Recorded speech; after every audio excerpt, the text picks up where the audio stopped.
My parents are very traditional, so when my husband offered to carry our child because of my fears, I lied to protect him, and it went perfectly until my friend outed us and texted, "I'll leave you to discuss," to my parents.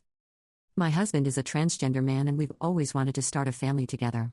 I have a huge fear of pregnancy, so he offered to carry the baby. It was an insane process. He had to stop taking testosterone for a long time, but he was amazing throughout the whole process, and I did everything in my power to help him feel more comfortable. None of my family know that he is transgender, homophobic, transphobic, all the phobics, but our friends know. He posted an ultrasound to his private Instagram, not knowing that my sister follows him on a burner account. Well, she saw the photo and told my whole family. They were furious that I wouldn't tell them. Our plan was to say we adopted.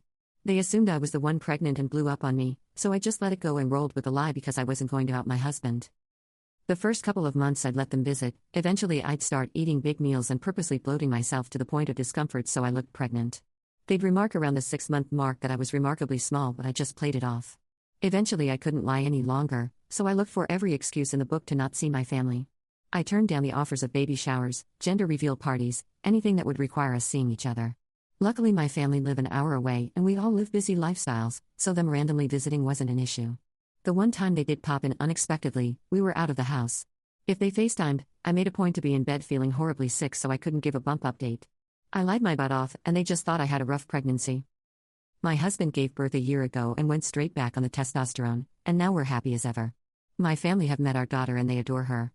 A week ago, after an argument between myself and a friend, said friend decided to out my husband by messaging my family and included proof. They did it by adding everybody to a group chat, posting screenshots and basically the whole story, then saying I'll leave you all to discuss, then they left the chat and blocked me and my husband. In a transphobic rage, my mother raced to my home and all but beat my front door down. It wasn't pretty. I had to call the cops. I've been disowned, but that hasn't stopped the daily calls and texts coming from my parents, aunts, uncles, siblings, etc., leaving nasty transphobic slurs on my voicemail and other hateful crap. I ended up crying to my friend yesterday who told me that I should have been honest with my family, as it would have saved me a lot of heartache. That, or said we miscarried and then adopted later. I'm not happy that things played out the way they did. I just feel so sad now. Maybe it was wrong to lie to my family, but I feel like I had no choice. Edit. My husband has always encouraged me to maintain a relationship with my family, however it was mostly for his sake. Personally, I mentally checked out years ago.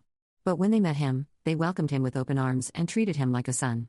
Yes, it was conditional on him being presumed cisgender, however we never intended for them to find out. He felt a familial love that he's never had from his own family before, which is why I kept my relationship with my parents at his request. If it weren't for him, I most likely would have cut them off a long time ago. I'm sad that this has happened, but most of that sadness is for my husband rather than for me. Also, the friend in this story who outed him is obviously no longer a friend, and never will be again. The other friend who said I should have told the truth is on thin ice. Update 1. I got caught up in some other stuff outside Reddit for a few hours. Firstly, thank you all so much for the overwhelming amount of support and care. I wish I could reply to everybody. Y'all are right that my husband is one tough cookie and he's too wonderful for his own good sometimes. Secondly, I'm sorry to all the transphobes that were upset by my post. It must be horrible being so fragile. Get well soon. Thirdly, after reading all of your comments, my husband and I decided that moving will be the best thing for us. It's scary because it's such a big change and we'll be in an unfamiliar place, but we're looking forward to living in a more LGBTQIA+ friendly area.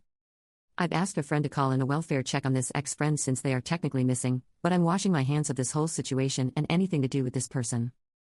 Again, thank you all so much for the love and support. Update 2. Hi all, it's been over 3 months since my post blew up. I messaged the mods for approval for an update, but unfortunately that was not possible due to the controversial nature of my original, and I completely understand. Firstly, thank you all for the support. I was absolutely blown away and never expected for my post to blow up as much as it did.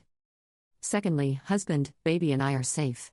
We moved about 3 hours away from our old place and we're very happy. We have lots more space, which is a blessing and a curse. A blessing because I can finally have a home studio now and husband has enough space for a workshop. A curse because there's more rooms to clean. Baby is thriving. We've made new friends too, some who have babies around Bub's age. Husband and I are missing my family despite everything that has happened. We've cut contact and I don't know if we'll ever be ready to reestablish that contact. It hurts and it sucks, but I know it's for the best. My sister has tried reaching out, but my parents are too stubborn. Now onto an update on our friend who outed my husband.